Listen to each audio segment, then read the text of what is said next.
मुनव्वर और आयशा की अजब प्रेम की गजब कहानी को तो आप लोग जानते हैं। सबसे ज़्यादा सोशल मीडिया पर ट्रोल हो रहे हैं ये दोनों, क्योंकि ये समझ में नहीं आ रहा कि इन लोगों की आखिर लव स्टोरी कहाँ जा कर के होगी ख़त्म। जी हाँ, सोशल मीडिया पर इंटरव्यू में जब पूछा गया आयशा खान से कि क्या आप लेंगी मुनव्वर के खिलाफ लीगल एक्शन, तो आयशा का जब जवाब सुना ऑडियंस ने तो सुनकर के हो गई काफ़ी ज़्यादा शॉक्ड।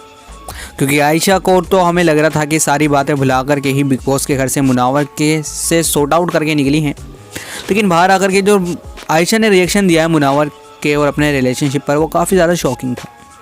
मैं आपको एक एक बात विस्तार से इसमें बताने वाला हूं, क्योंकि आप लोग जानते हैं इन दोनों की लड़ाई में तीसरी लड़की पीसी है जिसका नाम है नज़ीला सिताशी। इन दोनों की लड़ाई में बिना फालतू में उसका नाम भी यूज़ किया जा रहा था बिग बॉस के घर में, जिससे लेकर के मुनव्वर काफ़ी ज़्यादा परेशान भी थे।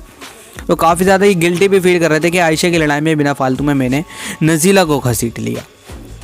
और नज़ीला भी कम नहीं थी, उन्होंने भी बाकायदा आयशा का फुल सपोर्ट किया है और अपनी पर्सनल बातें बताई हैं आयशा खान को। जो मुनव्वर और नज़ीला ने कुछ पर्सनल बातें, थॉट्स, प्लानिंग की थी, वो सारी बातें बताई थी उन्होंने आयशा को, क्योंकि वो बिग बॉस में आकर के मुनव्वर की जो धज्जे उड़ा रही थी, इसलिए आयशा को कुछ प्रूफ के तौर पर कुछ ऐसी बातें बताई थी नज़ीला ने, जो कि आकर के उन्हें डिस्ट्रॉय कर सके। अब क्या क्या बातें हुई हैं क्या नहीं हुई हैं मैं आपको विस्तार के साथ सुनाता हूँ, ये सुनते हैं। You take a legal action against Munawar?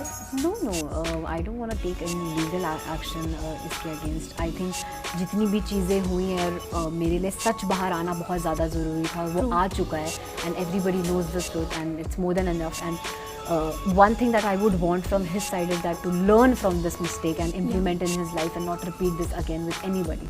So that's my closure. अगर मुनव्वर सुधर जाते तो will you accept him in your life again? No, हमारा तो कुछ लेना देना ही नहीं रह गया है अब।